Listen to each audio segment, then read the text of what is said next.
nous avons commencé à coucher ensemble et je ne savais pas que pendant que nous couchions ensemble comme ça, qu'il avait fait une vidéo de moi.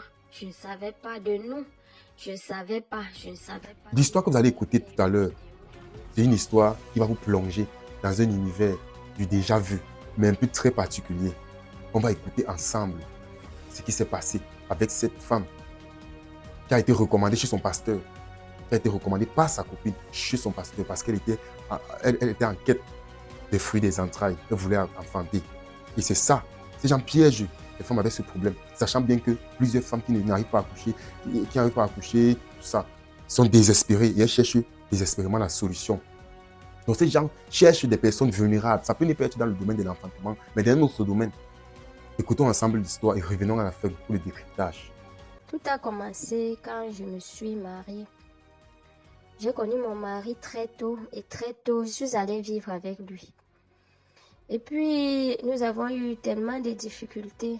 On n'arrivait pas à avoir d'enfants. On allait dans les hôpitaux, partout. On n'avait toujours pas de solution. Puis un jour, une de mes voisines m'a parlé de son pasteur.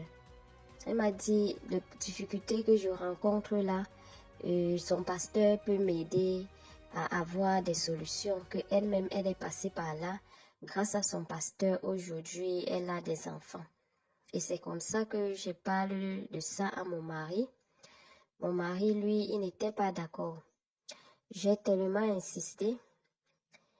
À un moment, il m'a dit, bon, si toi tu veux, tu peux partir, mais que lui, il n'ira pas.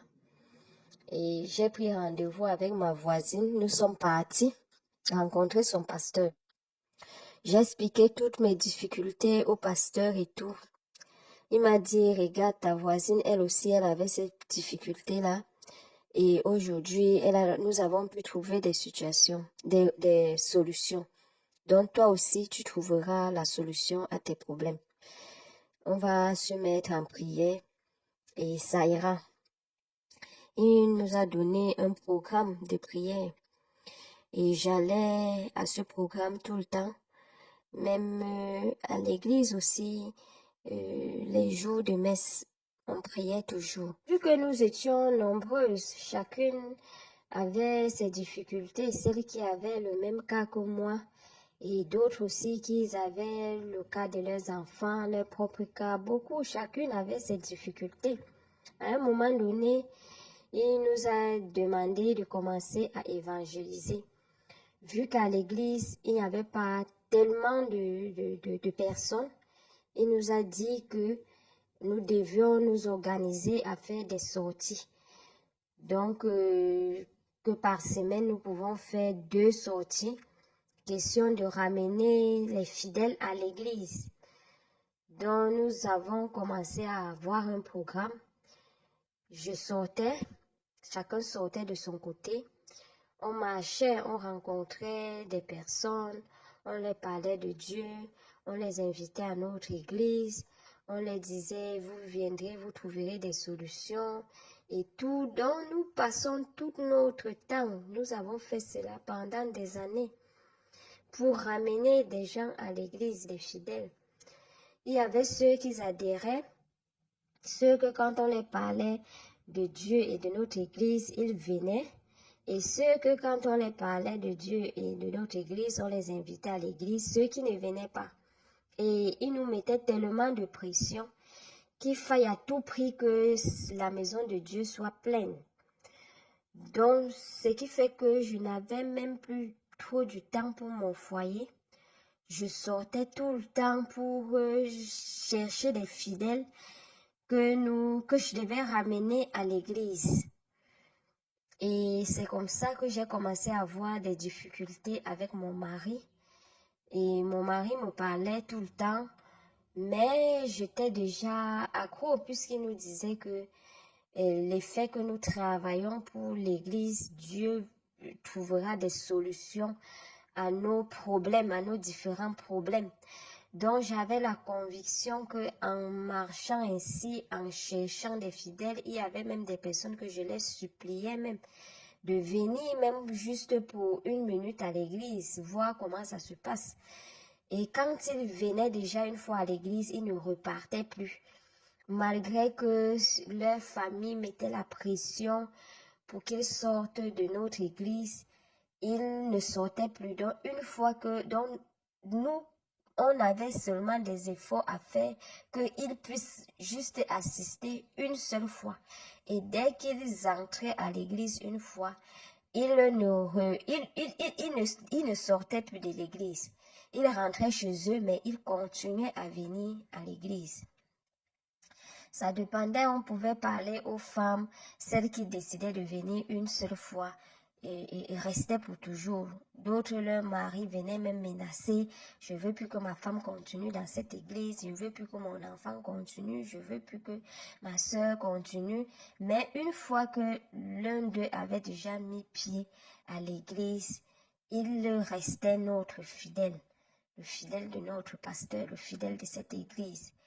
Et puis lui aussi, à son tour, on lui donnait pour travail de continuer aussi à évangéliser comme nous faisons, question de ramener d'autres fidèles aussi à l'église. Et c'est comme ça que notre église a commencé à s'agrandir. Il y avait tellement, dont des gens étaient déjà là. Et cela était grâce à notre travail. Et aussi, quand un fidèle avait des événements heureux comme malheureux, on invitait notre pasteur et son épouse.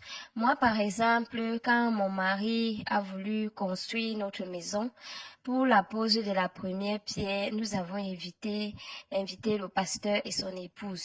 Ils sont venus poser la première pierre de notre maison. Après la première pierre, il y a eu un apéritif et tout. Je l'ai présenté à mon mari, je l'ai présenté à mes proches et tout. Après cela, il a commencé à être un peu plus proche de moi, un peu plus. Quand nous avons voulu, il me confiait beaucoup de petites choses à l'église. Et il me disait surtout à moi et certaines que voilà, c'est nous qui devons tenir l'église maintenant. Nous devons savoir que quand il y a messe, nous devons venir avant. Quand il y a donc tous les événements, nous devons toujours être là avant. Quand nous avons donc, et les quêtes aussi, il a commencé à nous imposer certaines quêtes qu'il fallait que nous qui sommes les pionniers de l'église, nous devons donner. Donc, quand les gens donnaient peut-être des petits montants, il nous imposait certains montants. Et là, je ne travaillais pas. Et j'étais toujours obligée d'aller demander à mon mari. Parfois, même mon mari ne me donnait pas.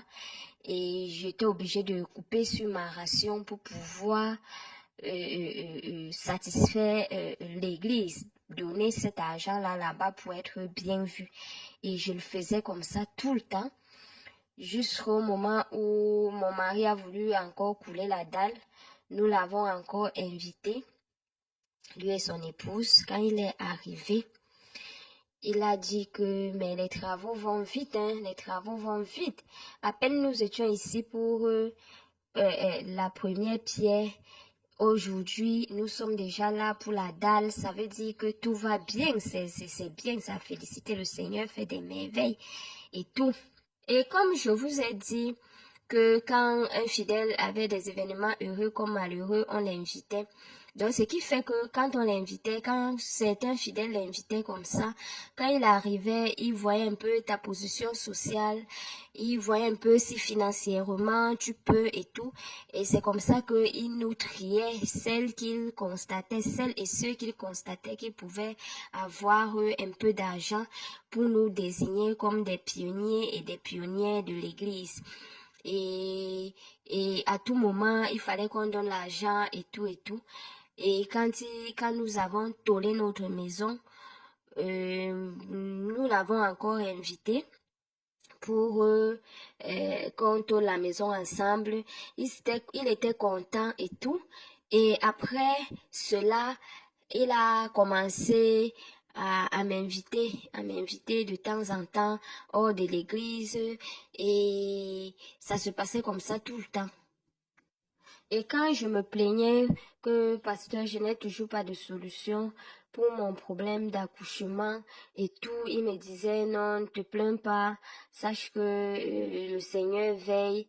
Et aussi, il me flattait déjà, puisque je me plaignais déjà, je me plaignais que comment ma voisine qui m'avait amenée, elle a trouvé la solution très tôt. Moi, je suis là depuis des années, je travaille à l'église, je me bats, je cotise, je fais tout ce qu'il faut, mais je n'ai pas de solution.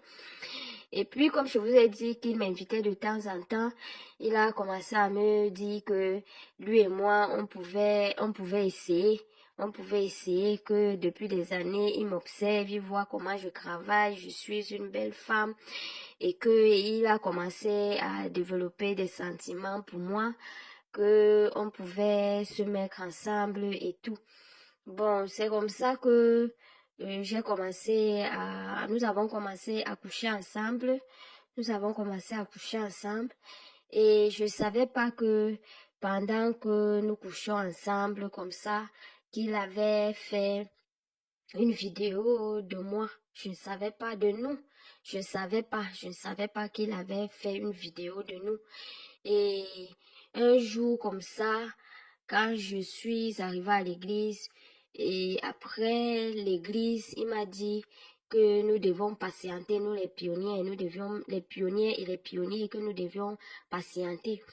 Quand les gens sont partis et tout, il est allé dans son bureau et puis il appelait chacun de nous, entrait, il s'entretenait un peu avec une personne, tu sors à mon tour. Donc quand je suis entrée, il m'a dit qu'il voulait me montrer quelque chose. Et puis il a donc ouvert son téléphone. Il a sorti une vidéo de nous. Il m'a dit qu'il voulait qu'on regarde ça ensemble. J'ai regardé, je nous ai vus, lui et moi, comment ça s'était passé la dernière fois. Donc, il avait pris une vidéo de nous. Il me dit que de temps en temps, quand il pense à moi, il regarde cette vidéo pour que ça le réchauffe et tout, que je dois savoir qu'il m'aime, qu'il a déjà des sentiments très forts pour moi et je dois le savoir. C'est ce qu'il tenait à me dire. Bon, je l'ai dit que je vois pas le pourquoi il gardait cette vidéo, que c'était dangereux pour nous, vu que si un jour cette vidéo sortait, ça ne devait pas être bien pour moi, que je suis mariée et tout. Il m'a demandé de ne pas m'inquiéter. Et quand je suis rentrée, j'ai commencé vraiment à avoir peur. J'avais déjà peur parce que je me disais que si un jour mon mari tombe sur ça, qu'est-ce qu'il va dire? Et j'avais déjà un peu un frein pour l'église. J'avais déjà un frein. J'avais déjà un frein pour l'église. Même mon mari me demandait souvent, tu ne pars pas à la prière aujourd'hui, tu n'es pas parti. Bon, je trouvais toujours une excuse, je trouvais toujours une excuse pour ne pas partir. Et quand lui, il constatait que j'évitais déjà un peu l'église, j'évitais déjà un peu les sorties pour prêcher, ramener des fidèles à l'église, il a commencé à sentir que j'étais déjà fatiguée, que je ne voulais plus travailler pour lui. Et comme ça que il m'envoyait souvent, il m'envoyait souvent, je reste comme ça, je reçois un appel et puis il me demande tu es où, je dis je suis à la maison, il me demande comment va mon frère, tout ça quand il sent que je parle et que mon mari n'est pas à côté, il me dit je t'envoie quelque chose là tout à l'heure. Quand il envoie, c'est une vidéo de nous, la même vidéo de nous qu'il m'avait montré à l'église. Il me dit, regarde aussi, il faut qu'on se voit. Et il me tenait déjà avec cette vidéo-là. J'étais obligée d'aller à ces rendez-vous. Et c'est comme ça qu'il m'utilisait tout le temps. Et j'étais aussi obligée de continuer à prêcher. J'étais obligée de continuer à prêcher, à ramener des fidèles et à venir à l'église et aussi à contribuer malgré qu'il couchait avec moi, qu'il y avait les contributions pour l'église, puisqu'il y avait une liste, et avec quelqu'un à qui on devait donner ses contributions. Donc, ça devait être mal que les noms des autres soient là et que moi, je ne puisse pas contribuer. Il me disait, tu n'as pas d'argent, comment? Alors que ton mari a l'argent. Tu dois contribuer comme tout le monde. Donc, je contribuais comme tout le monde. Il couchait avec moi, mais je travaillais déjà pour lui. Il me tenait avec cette vidéo-là. J'étais obligée de fournir toujours plus d'efforts pour l'église, ramener des fidèles à l'église, toujours aller prêcher pour ramener des fidèles à l'église, contribuer. Et par moment même, il m'invitait chez lui. Et quand je lui demandais, et ta femme, il me dit que viens comme les autres viennent, tu viens comme si tu venais nous rendre visite. Souvent, j'arrivais, sa femme, au début, elle était bien et tout, mais à un moment, il m'invitait de plus en plus. Quand j'arrivais toujours comme ça, sa femme ne comprenait pas le pourquoi. Hier, j'étais là, aujourd'hui encore, je suis là. Donc, il n'y avait pas de motif et on restait là comme ça. Et par moment, il disait à sa femme que il y a des prières que nous devons faire et tout. Donc, quand c'était pas à l'église, c'était à la maison. Et quand même sa femme sortait par moment et nous laissait là, tout se passait là chez lui. Et c'était déjà trop. Moi, j'avais déjà aussi peur que sa femme constate. Et quand je refusais même de venir et que je suis chez moi comme ça dans la nuit avec mon mari, je reçois un message sur le téléphone venant de lui avec un autre de ses numéros que mon mari ne connaissait pas. Donc, j'étais tout le temps sur la peur quand mon téléphone recevait un message. Même si je dormais, j'étais obligée de me lever et regarder rapidement si ce message ne vient pas de lui. Par un moment, ça venait de lui. Et quand on se voyait, je me plaignais toujours que pourquoi tu m'envoies toujours les messages comme ça. Lui, ça l'amusait. Il me disait qu'il m'aime et que je sache que quand il a besoin de moi, je dois être là. Donc, ça a duré comme ça, j'ai souffert comme ça et pendant des années, jusqu'au jour que sa femme, une fidèle aussi, allait dire à sa femme que elle a l'impression que quelque chose se passe entre son mari et moi. Et elle a cité d'autres filles aussi, d'autres pionnières aussi de l'église qu'elle pensait qui traitent aussi avec son mari. Elle a cité tous ces gens, toutes ces filles-là à son épouse. Et c'est comme ça que, par moment, quand il me faisait appel chez lui, quand j'arrivais, sa femme était vraiment sévère avec moi. Elle était sévère, par moment, j'arrivais, même je saluais, elle ne me répondait pas. Mais lui, il s'en fichait, lui, il me saluait bien. Je m'asseyais, il parlait. Donc, c'était comme ça. Même quand elle voyageait, il nous invitait là-bas. C'était comme ça. Donc, elle a commencé à se méfier de nous, commençait à être un peu un genre avec nous tous qu'elle soupçonnait déjà être avec son mari. Et ça commençait déjà à se parler, à se murmurer. Et puis, c'est aussi entré dans les oreilles de mon mari. Mon mari a décidé d'appeler la famille. On s'est assis, il a parlé ça. Bon, moi, je n'ai pas accepté, mais depuis ce moment-là, mon mari était méfiant avec moi. Il a commencé à me rendre la vie difficile, au point où je suis repartie en famille. Et je regrette vraiment ce qui s'est passé. Même l'accouchement que je me disais que le pasteur pouvait m'aider. Rien, que ce soit avec le pasteur, que ce soit même avec mon mari, je n'ai rien eu. Donc, je regrette vraiment. Mais la question que je pose, c'est que ces femmes qui tombent toujours dans les pièges de ces pasteurs-là, comment quelqu'un te dit qu'il est homme de Dieu? Quelqu'un qui est supposé être saint, quelqu'un qui est supposé être sanctifié, quelqu'un qui prêche à l'église chaque fois que l'adultère, la fornication, ce sont des péchés. Quelqu'un qui prêche que le mensonge, c'est un péché. Et ça conduit en enfer. Mais cette personne quand même réussit à te berner jusqu'à ce que tu tombes dans son piège, sachant bien que c'est contre la parole de Dieu. C'est-à-dire que même ces victimes-là, même ces victimes de ces faux pasteurs, je me demande si ces victimes lisent la Bible ou bien si ces victimes ont déjà un jour mis pied à l'église auparavant.